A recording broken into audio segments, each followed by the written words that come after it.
asalaamaaleykum mbokk yi ñi nga am mbégte di leen dalalaat ci seen i xibaar météo gannaaw semaine bi weesu nga xam ne seetlu woon nañ fi ab péex muy seddaay goo xam ne nemmeeku nañ ko ci réew mi bu bëri tàngaay bi nag moo ñu gën a si waat tàngaay boobu tax na ba température dana kawe rawatina ci di jëm ci penku réew mi waaye tamit di leen fàttali rek ni gànnax bi nga fi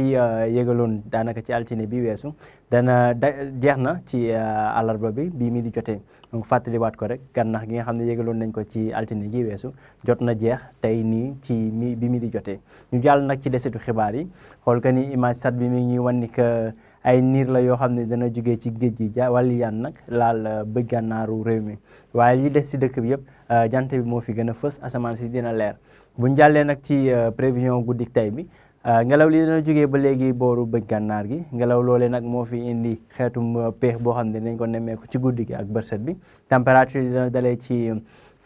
fukki degré ak juróom-ñaar ci booru Thiès fukki degré ak juróom-ñett diggante Linguère jàpp Kaffrine ba ci Kolda fukki degré ak juróom-ñeent ci booru Mbour ak ci penku réew bi foofu di Bakel li des ci dëkk bi nag température yi dana dalee ci ñaar fukki degré jàpp ñaar fukki degré ak benn jëm ba ñaar fukki degré ak ñett ci Tambacounda dina gën a kawe nag ci Dakar ñu ngi fay xaarandi ñaar fukki degré ak ñeent buñ jàllee ba ëllëg ci alxames bi ni ñu ko waxee léegi jant bi moo fi gën a fës asamaan si dina leer ci gox yu bëri ci réew mi ngelaw liy jugee penku nag dana wëy di laal gox yi nga xam ne ñoo féetee ci penku réew mi rawatina fu booru Bakel foofu ñu ngi fay xaarandi ñeent fukki degré fanweeri degré juróom ñeent ci diggante Matam jàpp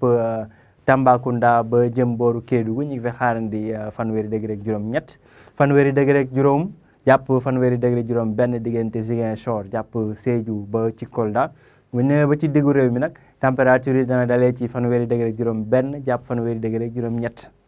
diggante Diourbel jàpp Fatick Kaolack ba ci Kaffrine bu ñu demee ba ci sowu dëkk bi nag température dana xaw a dal bu ñu ko méngaleeg lii xew ci biir dëkk bi ba tax na lu ci mel ni Mbour ñu ngi fay xaarandi fanweeri degré ak ñett fanweeri degré ak juróom ci booru Thiès waaye fanweeri degré la ñuy xaar diggante Dakar jëm ba Ndar donc ci daanaka Grande Côte bi muy Dakar ak Ndar foofu la température yi di xaw a dalee muy tàngaay boo xam ne dinañ ko nemmeeku naam waaye dina néew buñ ko méngaleeg lii xew ci biir dëkk bi mbokk yi nag ci tënk rek di leen wax ni que tàngaay bi moo tàmbali na dugg ci